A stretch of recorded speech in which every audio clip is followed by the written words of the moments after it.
माशाल्लाह से आपके सोशल मीडिया के पेजेस काफ़ी एक्टिव रहते हैं और जो लोग भी उससे मुताल्लिक़ है चीज़ें देखने में आती रहती हैं।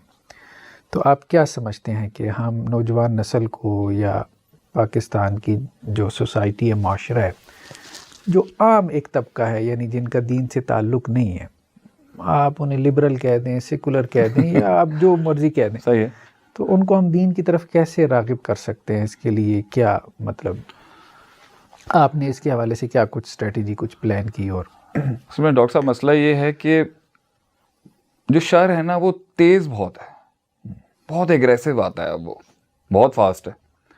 और ऐसा नहीं है कि पहले इल्म उसको मुहीत करके नहीं बैठे हुए, उनको पता नहीं है, लेकिन बहरहाल जो शर की फैक्ट्रियाँ हैं ना, उसका मवाद और कंटेंट बहुत फास्ट और एक्सेसिबल है, एक चीज़।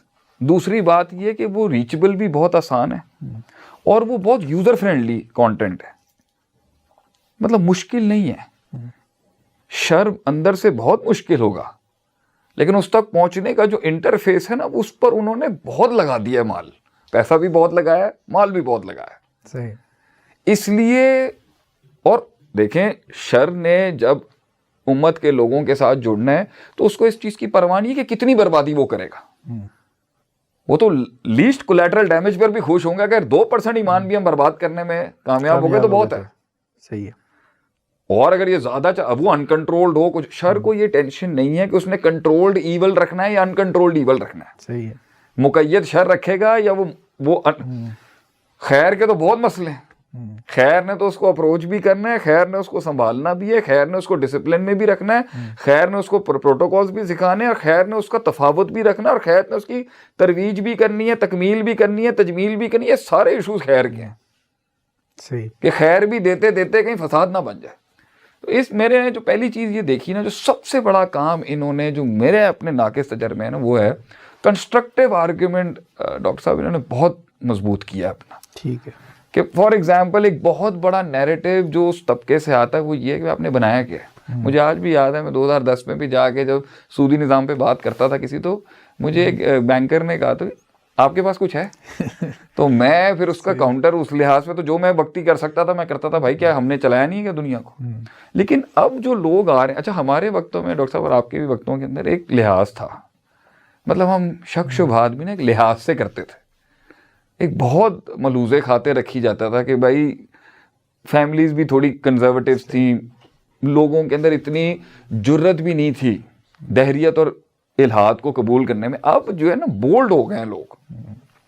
इसका सबसे बड़ी जीत ये है कि इसने जुबानें दी हैं लोगों को, हिम्मत दिलाई है। एक कुछ बड़े फैक्टर्स ने हिम्मत दिलाई है लोगों को बोलने के लिए, कि वो जो हम बोलते हुए भी सोच रहे होते थे, लेकिन बोलते हुए भी 10 बार सोचते थे, वो आज के बच्चे के लिए वो कोई बात ही नहीं है। मतलब इतना आसान है कह देना कि जी आई एम एन एथियस्ट, कितना आसान है इल्हाद। मतलब हम तो जो पढ़े हुए हैं तो हम वही सोच। तो मेरे ख्याल से जो सबसे बड़ी चीज़ मैंने महसूस की ना, कि वो एक हमेशा से, और ये उसकी स्ट्रैटेजी है, टेंजिबल रिजल्ट देता रहा है, हिस्सी नताइज देता है वो आपको। हमारे नताइज का एक हिस्सा माफौकुल फितरत है। मतलब हम ये हमारी तारीख इस चीज़ की है कि आखिरत में मिल जाएगा, और अगर दुनिया में नहीं मिला तो आखिरत उसका प्योर दुनिया है। तो आप देखें ना, वस्तब्सिज़ मन इस्तताअ मिनहुम बिसौतिक वाजलिब अलैहिम बिखैलिक वरजलिक वशारिकुम फिल अम्वालि वल औलादि वाइदुम, उसके सारे ऑप्शंस ही टेंजिबल उसके ऊपर है, और वो प्ले भी अच्छा कर गया। तो हमें तो डबल फाइट करनी थी। तो इस लिहाज से मैं समझता हूँ कि प्रैक्टिकली वो उसने बहुत प्रैक्टिकल कर दिया। फ्रीडम ऑफ स्पीच या आज़ादी राय का एक ये ख्याल कि उनको डर ही नहीं है ना, उसको तो डर ही नहीं है, वो तो किसी भी एंगल में हाथ डाल सकता है। हम मुकय्यद हैं, हम तो अगले का शायद लिटरेचर भी नहीं पढ़ सकते अगर उसूल दीन को देखा जाए। हर आदमी को तो इजाज़त भी नहीं है पढ़ने की। तो मेरे ख्याल से जो सारा जिम्मेदारी है वो टॉप मैनेजमेंट पे आएगी, लीडर्स पर आएगी, और वो ऑब्वियसली उलमा पर भी आएगी, क्योंकि वो इन्नमल उलमा वरसतुल अंबिया, और कमा काला नबी सल्लल्लाहु अलैहि वसल्लम के वरासत दीन तो है ही उलमा का, लीडर्स ही यही है। ये कौम उलमा की रियाया है, रैयत है। तो इसके लिए जो एक चीज़ है कि जी वो बहुत मीडियम्स चेंज कर रहा है, वो बहुत मोड्स चेंज कर रहा है, वो बहुत इवॉल्व कर रहा है, वो बहुत ज़्यादा डाइवर्सिटी लेके आ रहा है, और एक लेवल के ऊपर जिधर भी शहवत का दरवाज़ा मन में किसी के भी खुलेगा, उधर ऑप्शन सर खुल के हैं। अब इसको यहाँ लाने के लिए हम कहते हैं कि एक लेवल पर जाके ठीक है हम आखिरत के अकीदा डाल के उसको मजबूत कर सकते हैं, तो शुरुआत तो कुछ देना पड़ेगा ना उसको आपको। तो वो सिस्टम जो शुरुआत में उसे कहीं एडजस्ट करेगा, और ये उसूल तदरीज के तहत तदर्रुजन इसने चेंज होना है, उसमें मुझे लगता है हमारी कमज़ोरी है। और उसके अंदर मॉडल्स बनाने के अंदर समझाने की बहुत ज़रूरत है, हमारे अपनों को भी, गैरों को भी, बाहर वालों को भी, सिस्टम को भी, कि भाई ये ट्रांजिशन एक दिन में नहीं हो सकता। 86 सूरतें जो मक्के में नाजिल हुई हैं वो सारी साइकोलॉजी पर थी।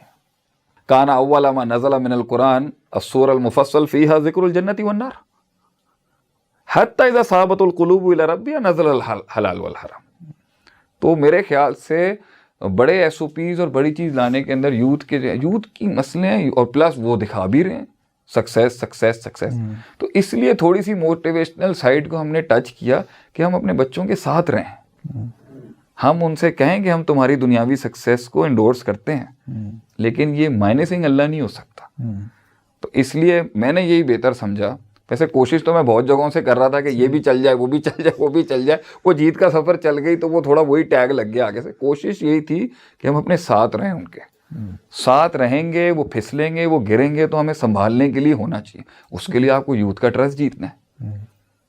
तो जब हम अपनी जवानियों में नहीं, अपने बड़ों की बातें उस ज़माने के अंदर हमें नहीं समझ में आती थी, तो आज हमें उनके साथ ये बैरियर तोड़ने की बहुत ज़रूरत है। जैसे मैं आपसे बात अगर कर सकता हूँ या किसी और बड़ों से भी बात कर सकता हूँ, तो कॉन्सेप्ट यही है कि मुझे पता हो गया, हमें समझ सकते हैं। ये बहुत बड़ा एलिमेंट है कि भाई you don't know my problems, आप नहीं जानते मेरे मसाइल के। और ये वाई मी ये हर दौर में रहा है। हमारी जवानी में भी ये था कि भाई तुसी नहीं समझ सकते, साडा मसला की है क्या। आई थिंक इसके अंदर बहुत बड़ा पावर फैक्टर इंफ्रास्ट्रक्चर लगेगा इसको उनको बताने के लिए कि हम समझ सकते हैं। सेकंड, अप्रोच बहुत पावरफुल आपकी होने की ज़रूरत है, उनके साथ होने की। उन्हें ये पता हो कि भाई अगर वेस्ट ने इतना बड़ा पहाड़ खड़ा किया हुआ है, मतलब मैं एक बच्चे को जानता हूँ, अच्छी खासी उसकी तरबियत की, उसकी इनकलकेट किया उसूल वगैरह, बाहर गया 6-8 महीने में वो मुश्किल है ना, मुश्किल है रेजिस्ट करना। आप कभी थे, ये जुमला तोड़ देता है आदमी। आप कभी थे, अब नहीं है। और अब वो आपके सब्जेक्ट्स भी खुल के पढ़ाते हैं, वो डरते ही नहीं है इस चीज़ के, तासुब रखते हैं अच्छा खासा, घुमाना फिराना उनको आता होगा। तो मेरी नज़र के अंदर इल्मी ग्राउंड्स के ऊपर भी उनके पास बहुत वो ऑफ़र करते हैं, और समाजी माशरती मुहर्रकात जो हैं उसके अंदर भी उनका एक्सेस टू हमारे लोगों तक बहुत स्ट्रॉन्ग है, हमारा एक्सेस हमारे लोगों तक बहुत वीक है।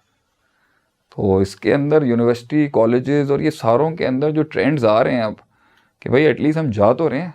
आप सोच नहीं सकते इस दाढ़ी के साथ हमें कितनी क्लियरेंसेस चाहिए होती हैं, कितने मसाइल हैं, किसी हम जगह पे जाते हैं, अगला कितनी खिलाफे शरअ हमारे साथ मामला हो जाते हैं, कितने जगहों पे हमें बर्दाश्त करना पड़ता है। तो तब जाके कहीं 4 बातों के अंदर फिर वो एक आध जुमला बहुत बड़ा अरबी का निकलता है। तो ये आसान काम नहीं है, बहुत बड़ा मचाया था। ये बहुत बड़ा चैलेंज है कि हम वहाँ पर खड़े हों। और मेरे ख्याल से इसके ऊपर सारे थिंक टैंक्स को, सारे बड़ों को सोचना पड़ेगा। और आई थिंक एक बड़ी बेंच सोच भी रही है।